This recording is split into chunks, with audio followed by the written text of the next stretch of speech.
ഈ ഒരു ഫോണിൽ ഉൾപ്പെടുത്തിയിട്ടുള്ള കാര്യങ്ങളൊക്കെ വെച്ച് നോക്കുകയാണെങ്കിൽ, അതായത് പ്രോസസ്സർ, ബാറ്ററി, ഡിസ്പ്ലേ, ക്യാമറ ഒക്കെ വെച്ച് നോക്കുകയാണെങ്കിൽ നമുക്ക് ഇതൊരു ഫ്ലാഗ്ഷിപ്പ് സ്മാർട്ട് ഫോൺ എന്നുള്ള രീതിയിൽ തന്നെ പറയാൻ പറ്റുന്നതാണ്. പറഞ്ഞു വരുന്നത് ഷവോമിയുടെ ഏറ്റവും ലേറ്റസ്റ്റ് ആയിട്ടുള്ള 17T Proയെ കുറിച്ചാണ്. ഇതിൻ്റെ അനുജനായിട്ടുള്ള 17Tയും എൻ്റെ കയ്യിലുണ്ട്.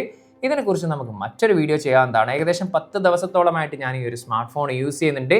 ഇന്ത്യൻ വേരിയൻ്റ് അല്ല, പക്ഷേ ഇന്ത്യയിൽ ഈ ഒരു സ്മാർട്ട് ഫോൺ ലോഞ്ച് ചെയ്യുന്നുണ്ട് ജൂൺ 4-ന്. ഇത് മിഡിൽ ഈസ്റ്റ് അല്ലെങ്കിൽ ഗ്ലോബൽ വേരിയൻ്റ് ആണ്. ഏകദേശം 10 ദിവസത്തോളം ഞാൻ ഈ ഒരു സ്മാർട്ട് ഫോൺ യൂസ് ചെയ്യുന്നുണ്ട്. അത്രയും ദിവസത്തെ യൂസർ എക്സ്പീരിയൻസ് ആയിരിക്കും നമ്മൾ ചെയ്യുന്നുണ്ടാവുക. സോ എന്നും പറയാറുള്ള പോലെ തന്നെ വീഡിയോ മാക്സിമം സ്കിപ്പ് ചെയ്യാതെ കണ്ടു കഴിഞ്ഞാൽ ഈ ഒരു സ്മാർട്ട് ഫോൺ നിങ്ങൾക്ക് സ്യൂട്ടബിൾ ആണോ, ഈ ഒരു സ്മാർട്ട് ഫോണിനെ കുറിച്ചുള്ള ഒരു ഐഡിയ നിങ്ങൾക്ക് ലഭിക്കും എന്നുള്ള കാര്യമൊക്കെ തീർച്ചയാണ്. സോ എന്നും പറയാറുള്ള പോലെ തന്നെ വീഡിയോ ഇഷ്ടപ്പെട്ടാൽ ലൈക്ക് ചെയ്യാനും, ഇന്ത്യയിൽ നിന്നാണ് വീഡിയോ കാണുന്നതെങ്കിൽ വീഡിയോ ഹൈപ്പ് ചെയ്യാനും, ചാനലും വീഡിയോസും യൂസ്ഫുൾ ആണെങ്കിൽ ചാനൽ സബ്സ്ക്രൈബ് ചെയ്യുന്ന കാര്യം കൂടി ഒന്ന് പരിഗണിച്ചോളി. സോ ഇത്രയും പറഞ്ഞ സ്ഥിതിക്ക് മറ്റൊരു കാര്യം കൂടി, നമ്മുടെ വീഡിയോസ് കണ്ടിന്യൂ ആയിട്ട് കാണുന്ന ആളുകൾക്ക് ഒരുപക്ഷെ മനസ്സിലാക്കാൻ സാധിക്കുന്നതാണ്, മൈക്ക് ഞാൻ ചെറുതായിട്ടൊന്ന് മാറ്റിയിട്ടുണ്ട്. അതുകൊണ്ട് തന്നെ ഈ ഒരു വീഡിയോയുടെ സൗണ്ട് ക്വാളിറ്റി നല്ലതാണോ അല്ലെങ്കിൽ എന്തെങ്കിലും ഇഷ്യൂസോ കാര്യങ്ങളോ ഉണ്ടോ എന്നുള്ള കാര്യം ഒന്ന് ദയവ് ചെയ്തൊന്ന് കമൻറ്റ് ചെയ്യുക. സോ സമയം കളയേണ്ട നമുക്ക് ഈ ഒരു സ്മാർട്ട് ഫോണിൻ്റെ വിശേഷങ്ങളിലേക്ക് കിടക്കാം.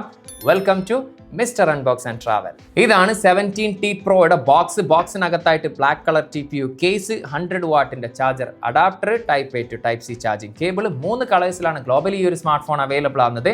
നമ്മുടെ കയ്യിലുള്ളത് ഡീപ്പ് ബ്ലൂ ആണ്. ഇതുകൂടാതെ ഡീപ്പ് വയലറ്റിലും ബ്ലാക്കിലും അവൈലബിൾ ആണ്. ഡിസൈൻ ആൻഡ് ബിൽഡ് ക്വാളിറ്റി നോക്കുകയാണെങ്കിൽ അലൂമിനിയം ആണ് ബോഡി ഫ്രെയിം വരുന്നത്. ബാക്ക് പാനലായിട്ട് യൂസ് ചെയ്തിരിക്കുന്നത് ഗ്ലാസ് മെറ്റീരിയലാണ്, മാറ്റ് ഫിനിഷിലാണ് വരുന്നത്.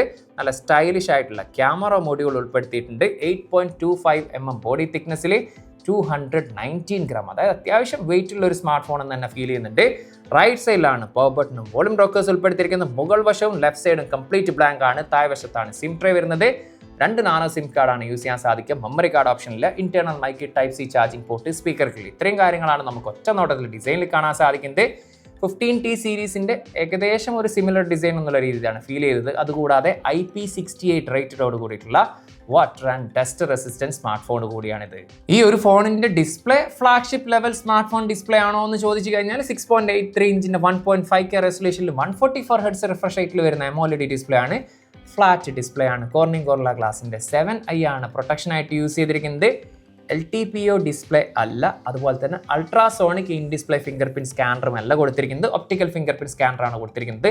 സോ ഈ ഒരു 2 കാര്യം കൂടി ഉൾപ്പെടുത്തിയിരുന്നെങ്കിൽ കണ്ണും പൊട്ടി പറയായിരുന്നു ഇതൊരു ഫ്ലാഗ്ഷിപ്പ് ലെവൽ ഡിസ്പ്ലേ ആണെന്ന്. പക്ഷേ കുഴപ്പമില്ല, അത്യാവശ്യം കിട്ടിലും ഡിസ്പ്ലേ തന്നെയാണ്. കാരണം ഇതിൽ 447 പിക്സൽ പെർ ഇഞ്ചിന്റെ ഡെൻസിറ്റിയാണ്. സോ നല്ല ഷാർപ്പായിട്ടുള്ള ഡിസ്പ്ലേ ആണ്. 3500 നിറ്റ്സ് ആണ് ഇതിന്റെ പീക്ക് ബ്രൈറ്റ്നസ് ലെവൽ വരുന്നത്. അതുകൊണ്ട് തന്നെ പുറത്തൊക്കെ പോയ തന്നെ കാര്യങ്ങളൊക്കെ നല്ല രീതിയിൽ റീഡ് ചെയ്യാൻ സാധിക്കുന്നുണ്ട്. 12-bit ഡിസ്പ്ലേ ആണ്. HDR10+ ഡോൾബി വിഷൻ ഇതിൽ സപ്പോർട്ട് ഉണ്ട്. സോ ഓവറോൾ നോക്കുകയാണെങ്കിൽ കിട്ടില്ല ഡിസ്പ്ലേ എന്നുള്ള രീതിയിലാണ്. എസ്പെഷ്യലി മൾട്ടിമീഡിയ കാര്യങ്ങളൊക്കെ നല്ല സൂപ്പർബ് എന്നുള്ള രീതിയിൽ തന്നെ നമുക്ക് ഈ ഒരു ഡിസ്പ്ലേയിൽ ആസ്വദിക്കാൻ സാധിക്കുന്നുണ്ട്. എനിവേ കഴിഞ്ഞ വർഷത്തെ 5500 mAh ബാറ്ററി ആയിരുന്നു 15T Pro അല്ലെങ്കിൽ ഇത്തവണ 7000 mAhന്റെ ഹ്യൂജ് ബാറ്ററി തന്നെയാണ് കൊടുത്തിരിക്കുന്നത്. 100 വാട്ടിന്റെ ചാർജർ ബോക്സിനകത്തുണ്ട്. അത് ഉപയോഗിച്ചുകൊണ്ട് 0 to 100 ഏകദേശം 50 മിനിറ്റ്സിനുള്ളിൽ തന്നെ നമുക്ക് ഫുൾ ചെയ്യാൻ സാധിക്കുന്നുണ്ട്. 50 വാട്ടിന്റെ വയർലെസ് ചാർജിങ് ഇതിൽ സപ്പോർട്ട് ഉണ്ട്. സോ ബാറ്ററി പെർഫോമൻസ് ഒരു രക്ഷയില്ല. നമ്മളൊരു ഹെവി യൂസർ ആണെങ്കിലും ഈസി ആയിട്ട് ഒരു ദിവസത്തിന് മുകളിൽ നമുക്ക് ഈ ഒരു സ്മാർട്ട് ഫോൺ യൂസ് ചെയ്യാൻ സാധിക്കും. അതല്ല നമ്മളൊരു നോർമൽ യൂസർ ആണെങ്കിൽ 1.5 ദിവസത്തിന് മുകളിൽ നമുക്ക് ഈ ഒരു സ്മാർട്ട് ഫോൺ യൂസ് ചെയ്യാം. ഫ്ലാഗ്ഷിപ്പ് പ്രോസസർ ആയിട്ടുള്ള MediaTek Dimensity 9500 ഈ ഒരു സ്മാർട്ട് ഫോൺ വരുന്നത്. 3 നാനോമീറ്റർ ടെക്നോളജിയിൽ ഒക്ടാ കോറിൽ 4.21 GHz ക്ലോക്ക് സ്പീഡും അന്തുത്തു സ്കോർ ഏകദേശം 3.3 മില്യൺ അടുത്താണ് എനിക്ക് ലഭിച്ചിട്ടുള്ളത്. സോ പെർഫോമൻസ് വൈസ് ഒരു സംശയത്തിൻ്റെ കാര്യമില്ല. നമ്മളൊരു നോർമൽ യൂസർ ആണെങ്കിലും ഹെവി യൂസർ ആണെങ്കിലും ഒരുപാട് മൾട്ടി ടാസ്കിങ് യൂസ് ചെയ്യുന്നവരാണെങ്കിൽ തന്നെയും നല്ല സ്മൂത്ത് ആൻഡ് ഫാസ്റ്റ് ആയിട്ടുള്ള പെർഫോമൻസ് തീർച്ചയായിട്ടും ഈ ഒരു സ്മാർട്ട് ഫോൺ ആസ്വദിക്കാൻ സാധിക്കുന്നതാണ്. ഞാൻ ഏകദേശം ഒരു 4-5 തവണ അടുപ്പിച്ച് ഈ ഒരു അന്തുത്തു സ്കോർ ടെസ്റ്റ് ചെയ്ത സമയത്ത് ഫോൺ ചെറുതായിട്ടൊന്ന് ഹീറ്റ് ആയിട്ടുണ്ട്. പക്ഷെ വളരെ പെട്ടെന്ന് തന്നെ അത് കൂളായിട്ടുണ്ട്. കാരണം ഇതിൽ 3D ഐസ് കൂളിംഗ് സിസ്റ്റം ഈ ഒരു സ്മാർട്ട് ഫോണിൽ യൂസ് ചെയ്തിട്ടുണ്ട്.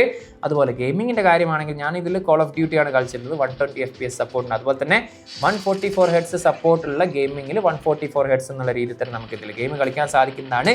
എനിവേ 45 to 50 മിനിറ്റ്സോളാണ് ഞാൻ ഇതിൽ ഗെയിം കളിച്ചിട്ടുള്ളത്. അതുകൊണ്ട് തന്നെ പറയത്തക്ക രീതിയിലുള്ള ഇഷ്യൂസോ കാര്യങ്ങളൊന്നും ഫേസ് ചെയ്യേണ്ടി വന്നിട്ടില്ല. ഈവൻ ഹീറ്റിംഗ് ഇഷ്യൂ പോലും എനിക്ക് ഫേസ് ചെയ്യേണ്ടി വന്നിട്ടില്ല. നല്ല പ്രോ ലെവൽ ഗെയിമിംഗ് എക്സ്പീരിയൻസ് തന്നെ തീർച്ചയായിട്ടും ഈ ഒരു സ്മാർട്ട് ഫോൺ എനിക്ക് ആസ്വദിക്കാൻ സാധിച്ചിട്ടുണ്ട്.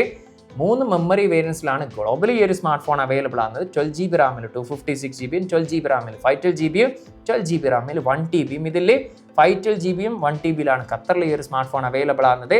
LPDDR5X അൾട്രാ റാം ടൈപ്പിൽ UFS സ്റ്റോറേജ് ടൈപ്പ് വരുന്ന 4.1 ആണ്. മെമ്മറി കാർഡ് ഇടാനുള്ള ഒരു ഓപ്ഷൻ ഇല്ല.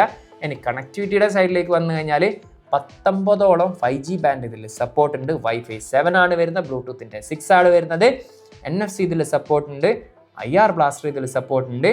ഈ ഒരു ഗ്ലോബൽ വേരിയന്റിൽ eSIM സപ്പോർട്ട് ഉണ്ട്. അഥവാ ഒരു സമയം 2 നാനോ സിം കാർഡ് അല്ലെങ്കിൽ ഒരു nano SIM card plus eSIM card എന്നുള്ള രീതിയിൽ ഈ ഒരു സ്മാർട്ട് ഫോൺ യൂസ് ചെയ്യാം. ആൻഡ്രോയിഡ് 16 ബേസ്ഡ് HyperOS 3ലാണ് ഈ ഒരു സ്മാർട്ട് ഫോൺ പ്രവർത്തിക്കുന്നത്. ഈ ഒരു വീഡിയോ ഷൂട്ട് ചെയ്യുന്ന സമയം വരെ ഒഫീഷ്യലായിട്ട് ഇത്ര വർഷത്തെ അപ്ഡേറ്റ് ലഭിക്കുമെന്നുള്ള കാര്യം കൺഫേംഡ് അല്ല. എങ്കിലും 5 വർഷത്തെ സോഫ്റ്റ്വെയർ അപ്ഡേറ്റും 6 വർഷത്തെ സെക്യൂരിറ്റി പാച്ച് അപ്ഡേറ്റ് ലഭിക്കാനാണ് സാധ്യത. ഞാൻ ഈ ഒരു വീഡിയോ ഷൂട്ട് ചെയ്യുന്നത് മെയിലാണ്.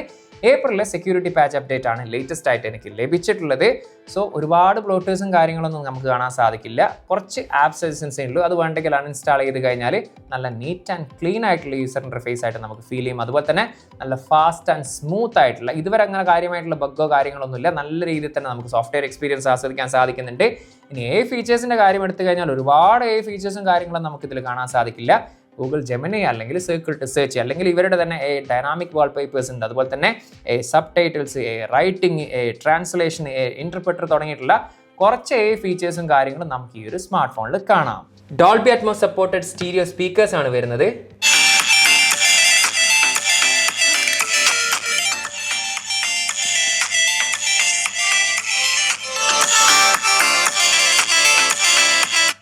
താഴ്വശത്തുള്ള മെയിൻ സ്പീക്കറിലൂടെയാണ് കൂടുതൽ സൗണ്ട് ഔട്ട്പുട്ട് വരുന്നത്. അതുപോലെ തന്നെ ഭയങ്കര ഒരു സൂപ്പർ ലൗഡി അല്ല, അത്യാവശ്യം ലൗഡിയാണ്. അതുപോലെ നല്ല neat and clean sound output ആയിട്ടാണ് ഫീൽ ചെയ്തത്. ഈ ഒരു ഫോണിൻ്റെ ക്യാമറയെക്കുറിച്ച് പറഞ്ഞില്ലെങ്കിൽ അത് മോശമല്ലേ. എസ്പെഷ്യലി ലൈക്കായിട്ട് കൊളാബ് ചെയ്തിട്ടുള്ള ക്യാമറയാണ്. 3 ക്യാമറയാണ് പിറകിൽ വരുന്നത്. 50 മെഗാ പിക്സലിൻ്റെ മെയിൻ ലെൻസ്, സോണിയുടെ ലൈറ്റ് ഫ്യൂഷൻ 950 ആണ് അതിൽ ഉപയോഗിച്ചിരിക്കുന്ന സെൻസർ. OIS സപ്പോർട്ട് ഉണ്ട്. 50 മെഗാ പിക്സലിൻ്റെ 5X ടെലിഫോട്ടോ ലെൻസ്, അതിലും OIS സപ്പോർട്ട് ഉണ്ട്. 120X ഡിജിറ്റൽ സൂം സപ്പോർട്ട് ഉണ്ട്. 12 മെഗാ പിക്സലിൻ്റെ ultra wide lens. So rear ക്യാമറയിൽ എടുത്തിരിക്കുന്ന ഫോട്ടോസിനെ കുറിച്ച് ഒറ്റ വാക്കിൽ പറയാനാണെങ്കിൽ ഗംഭീരം എന്നുള്ള രീതിയിൽ തന്നെയാണ് ഫീൽ ചെയ്തിട്ടുള്ളത്. എസ്പെഷ്യലി മെയിൻ ലെൻസിൽ എടുത്തിരിക്കുന്ന ഫോട്ടോസൊക്കെ മിക്ക ഫോട്ടോസും നാച്ചുറൽ കളറാണ് ലഭിക്കുന്നത്. ചില സെനിയോറിയസിൽ ഒരു ഇത്തിരി കോൺട്രാസ്റ്റ് ആയിട്ടുള്ള കളേഴ്സാണ്. പക്ഷേ അതായത് ഒരു സിനിമാറ്റിക് ടോൺ എന്നുള്ള രീതിയിലാണ് ചില ഫോട്ടോസൊക്കെ ലഭിച്ചിട്ടുള്ളത്. അതുകൊണ്ട് തന്നെ ശരിക്കും ഒറ്റ നോട്ടത്തിൽ നമുക്കൊരു വാവ് ഫീൽ ലഭിക്കുന്ന കളേഴ്സിലാണ് മിക്ക ഫോട്ടോസും നമുക്ക് ലഭിച്ചിട്ടുള്ളത്. പക്ഷേ നല്ല ഡീറ്റെയിൽസും കാര്യങ്ങളൊക്കെ ഉണ്ട്. അത് ഡേ ലൈറ്റ് ആണെങ്കിലും ഈവൻ പോർട്രേറ്റ് ആണെങ്കിലും HDR ഫോട്ടോസ് ആണെങ്കിലും ഈവൻ ആർട്ടിഫിഷ്യൽ ലൈറ്റിംഗ് കണ്ടീഷൻ ഉണ്ടെങ്കിൽ നല്ല രീതിയിലുള്ള നൈറ്റ് ഫോട്ടോഗ്രാഫി ലഭിക്കുന്നുണ്ട്. ഇനി ടെലിഫോട്ടോ ലെൻസിൽ എടുത്തിരിക്കുന്ന ഫോട്ടോസ് എസ്പെഷ്യലി ഹ്യൂമൻ പോർട്രേറ്റ് ഒക്കെ നല്ല ഡീറ്റെയിൽസും കാര്യങ്ങളൊക്കെ നൽകുന്നുണ്ട്. പക്ഷേ നൈറ്റ് ഫോട്ടോയുടെ സമയത്ത് ഹ്യൂമൻ ഫോട്ടോസിന് ഒരു ഇത്തിരി സോഫ്റ്റ്നെസ് എന്നുള്ള രീതിയിൽ എനിക്ക് ഫീൽ ചെയ്തിട്ടുണ്ട്. അല്ലാത്ത രീതിയിലുള്ള ടെലിഫോട്ടോ ലെൻസ് എടുത്ത ഫോട്ടോസൊക്കെ ആണെങ്കിൽ നല്ല ഡീറ്റെയിൽസും ഷാർപ്നെസ്സും നമുക്ക് മിക്ക ഫോട്ടോസിലും കാണാൻ സാധിച്ചിട്ടുണ്ട്. അത് ഡേ ലൈറ്റ് ആണെങ്കിലും മാക്രോ ഫോട്ടോഗ്രാഫി ആണെങ്കിലും ഈവൻ HDR ഫോട്ടോസ് ആണെങ്കിലും ആർട്ടിഫിഷ്യൽ ലൈറ്റിംഗ് കണ്ടീഷൻ ഉണ്ടെങ്കിൽ നൈറ്റ് ഫോട്ടോഗ്രാഫി നല്ല രീതിയിൽ തന്നെ കാണാൻ സാധിച്ചിട്ടുണ്ട്. അതായത് പോർട്രേറ്റ് ഫോട്ടോസ് നല്ല സൂപ്പർബ് എന്നുള്ള രീതിയിൽ തന്നെ നമുക്ക് ഇതിലെടുക്കാൻ സാധിക്കുന്നതാണ്. അതുപോലെ 120X വരെ നമുക്കിതിൽ ഡിജിറ്റൽ സൂം സപ്പോർട്ട് ഉണ്ട്. അതും റീഡബിൾ എന്നുള്ള രീതിയിൽ തന്നെ നമുക്ക് ഫോട്ടോസും കാര്യങ്ങളൊക്കെ എടുക്കാൻ സാധിക്കുന്നതാണ്. ഇനി 12 മെഗാ പിക്സലിൻ്റെ അൾട്രാ വൈഡ് ലെൻസ്, അതും അത്യാവശ്യം ക്വാളിറ്റിയും കാര്യങ്ങളൊക്കെ നമുക്ക് കാണാൻ സാധിച്ചിട്ടുണ്ട്. ഇനി 32 മെഗാ പിക്സലിൻ്റെ സെൽഫി ക്യാമറയാണ് വരുന്നത്. അത് കിഡിലൻ എന്നുള്ള രീതിയിലാണ്. എസ്പെഷ്യലി നമ്മൾ എടുക്കുന്ന സെൽഫി ഫോട്ടോസൊക്കെ മിക്കതും നാച്ചുറൽ കളർ എന്നുള്ള രീതിയിലാണ് എനിക്ക് ഫീൽ ചെയ്തിട്ടുള്ളത്. മാത്രമല്ല നല്ല ഡീറ്റെയിൽസും ഷാർപ്നെസ്സും നൽകുന്നുണ്ട്. അത് പോർട്രേറ്റ് ഒക്കെ നല്ല സൂപ്പർബ് എന്നുള്ള രീതിയിൽ എനിക്ക് ഫീൽ ചെയ്തിട്ടുണ്ട്. നല്ല രീതിയിലുള്ള ഒരു HDR ഫോട്ടോസ് നമുക്ക് കാണാൻ സാധിച്ചിട്ടുണ്ട്. അതുപോലെ തന്നെ നല്ല രീതിയിലുള്ള ഡേലൈറ്റ് ഫോട്ടോസും കാണാൻ സാധിച്ചിട്ടുണ്ട്. ഈവൻ ആർട്ടിഫിഷ്യൽ ലൈറ്റിംഗ് കണ്ടീഷൻ ഉണ്ടെങ്കിൽ നല്ല രീതിയിലുള്ള നൈറ്റ് ഫോട്ടോഗ്രാഫി നമുക്ക് ഇതിലെടുക്കാൻ സാധിച്ചിട്ടുണ്ട്. സോ ക്യാമറ വൈസ് എസ്പെഷ്യലി ഫോട്ടോഗ്രാഫിയുടെ കാര്യം എടുത്തു കഴിഞ്ഞാൽ one of the best photography smart phone എന്നുള്ള രീതിയിൽ തന്നെ ഈ ഒരു പ്രൈസ് സെഗ്മെന്റിൽ നമുക്ക് ഉൾപ്പെടുത്താൻ സാധിക്കുന്നതാണ്. ഇനി വീഡിയോഗ്രാഫിയുടെ കാര്യം എടുത്തു കഴിഞ്ഞാൽ നമുക്കിതിൽ 8K വീഡിയോ സപ്പോർട്ട് ഉണ്ട്. അതുപോലെ തന്നെ പ്രോ വീഡിയോയിൽ നമുക്കിതിൽ ലോഗ് ഫോർമാറ്റ് അഥവാ റോ ഫോർമാറ്റിൽ നമുക്ക് ഷൂട്ട് ചെയ്യാം. ഇതിൽ തന്നെ ഇൻബിൽട്ട് ആയിട്ട് കുറച്ച് ലട്സും കാര്യങ്ങളുണ്ട്. ഇനി അതല്ലെങ്കിൽ നമുക്ക് ഏതെങ്കിലും ലട്സ് കാര്യങ്ങൾ നമുക്ക് നമ്മുടെ ഫോണിൽ ഉണ്ടെങ്കിൽ അത് ഇമ്പോർട്ട് ചെയ്തിട്ട് യൂസ് ചെയ്യാൻ സാധിക്കുന്നതാണ്. എനിവേ ഇതിൻ്റെ വീഡിയോ സാമ്പിൾസും കാര്യങ്ങളൊക്കെ ഞാൻ ഇതിൻ്റെ കൂടെ കൊടുക്കുന്നുണ്ട്. അത് കണ്ടു കഴിഞ്ഞാൽ വീഡിയോഗ്രാഫിയിൽ എത്രത്തോളം മികച്ചതാണ് ഈ ഒരു സ്മാർട്ട് ഫോൺ എന്നുള്ളത് നിങ്ങൾക്ക് മനസ്സിലാവുന്നതാണ്. റിയർ ക്യാമറ വീഡിയോ ഫുട്ടേജ് ആണ്. 8K 30 ഫ്രെയിം പെർ സെക്കൻഡ് ആണ് മാക്സിമം വീഡിയോ റെസൊല്യൂഷൻ. നമ്മളിപ്പോൾ ഷൂട്ട് ചെയ്യുന്നത് 4K 60 FPS 4K 120 FPS ഇതിൽ ഷൂട്ട് ചെയ്യാൻ സാധിക്കും. നല്ല സൂപ്പർ സ്റ്റഡി ആയിട്ടുള്ള സ്റ്റെബിലൈസേഷൻ ഉണ്ട്. നല്ല ഡീറ്റെയിൽസ് കാണാൻ സാധിക്കും. നല്ല കിഡിലനായിട്ടുള്ള HDR പെർഫോമൻസ് ഉണ്ട്. So overall one of the best 4K video എന്നുള്ള രീതിയിൽ തന്നെയാണ് ഫീൽ ചെയ്തത്. സെൽഫി വീഡിയോ ഫുട്ടേജ് ആണ്. 4K 30 frames ആണ് മാക്സിമം വീഡിയോ റെസൊല്യൂഷൻ. നല്ല രീതിയിലുള്ള ഒരു സ്റ്റെബിലിറ്റി കാണാൻ സാധിക്കും. അതുപോലെ തന്നെ സൂപ്പർബ് ആയിട്ടുള്ള HDR പെർഫോമൻസ് ഉണ്ട്. നല്ല ഡീറ്റെയിൽസ് നമുക്ക് ഫേസിലും കാണാൻ സാധിക്കുന്നുണ്ട്. So one of the best 4K video എന്നുള്ള രീതിയിൽ തന്നെയാണ് ഫീൽ ചെയ്തിട്ടുള്ളത്.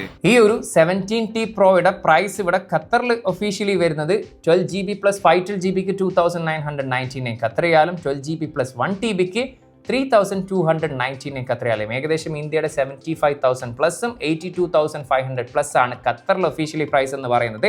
ഖത്തറിൽ ഇൻറ്റർടെക് ആണ് ഇതിൻ്റെ ഡിസ്ട്രിബ്യൂട്ടർ. അതായത് 2 വർഷമാണ് ഈ ഒരു ഷവോമിക്ക് വാറണ്ടി ഖത്തറിൽ ലഭിക്കുന്നത്. സോ ഈ ഒരു ഷവോമി സ്മാർട്ട് ഫോൺ ഖത്തറിൽ നിന്ന് വാങ്ങുമ്പോൾ ആ ഒരു ഇൻറ്റർടെക്കിൻ്റെ 2 വർഷത്തെ എംബ്ലം ഉണ്ടോ ഇല്ലേ എന്നുള്ള കാര്യം ഒന്ന് ഉറപ്പുവരുത്തുക. സോ ഈ ഒരു സ്മാർട്ട് ഫോണിനെ കുറിച്ച് ഓവറോൾ എനിക്ക് ഫീൽ ചെയ്തിട്ടുള്ള ഒരു കാര്യം എന്ന് പറയുന്നത് പോസിറ്റീവായിട്ട് തോന്നിയിട്ടുള്ള കാര്യം, എസ്പെഷ്യലി ക്യാമറ പെർഫോമൻസ് ഒരു രക്ഷയില്ല. നല്ല കിഡിലനായിട്ടുള്ള ഡിസ്പ്ലേ ക്വാളിറ്റി, നല്ല സൂപ്പർബ് ആയിട്ടുള്ള ബാറ്ററി പെർഫോമൻസ്, നല്ല കിഡിലനായിട്ടുള്ള ഹാർഡ്വെയർ ആൻഡ് സോഫ്റ്റ്വെയർ എക്സ്പീരിയൻസും ഒരു ഡീസൻറ്റ് കാറ്റഗറി എന്നുള്ള തോന്നിയിട്ടുള്ള ഒരു കാര്യം എന്ന് പറയുന്നത് സ്പീക്കർ ക്വാളിറ്റിയാണ്. എനിവേ ഇതാണ് എനിക്ക് പേഴ്സണലി ഫീൽ ചെയ്തിട്ടുള്ള കാര്യം എന്ന് പറയുന്നത്.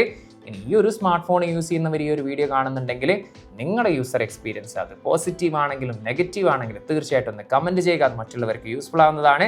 സോ എന്താണോ നിങ്ങൾക്ക് ഈ ഒരു സ്മാർട്ട് ഫോണിനെ കുറിച്ച് ഫീൽ ചെയ്തിട്ടുള്ളത് ആ ഒരു കാര്യം കൂടി ദയവ് ചെയ്തൊന്ന് കമൻറ്റ് ചെയ്തോളൂ. ടെക് സംബന്ധമായിട്ടുള്ള സംശയങ്ങളും കാര്യങ്ങളും ഉണ്ടെങ്കിൽ ഇൻസ്റ്റഗ്രാമിൻ്റെയും ഫേസ്ബുക്കിൻ്റെ ലിങ്ക് ഡിസ്ക്രിപ്ഷനിലുണ്ട്. അവിടെ നിങ്ങൾക്ക് മെസ്സേജ് അയച്ച് ചോദിക്കാവുന്നതാണ്. സോ മറ്റൊരു പുതിയൊരു വീഡിയോയിൽ കാണാമെന്ന പ്രതീക്ഷയിൽ തൽക്കാലം ഞാൻ ഇവിടെ പറയുന്നു. സെയ്ദ് ഇർഷാദ്.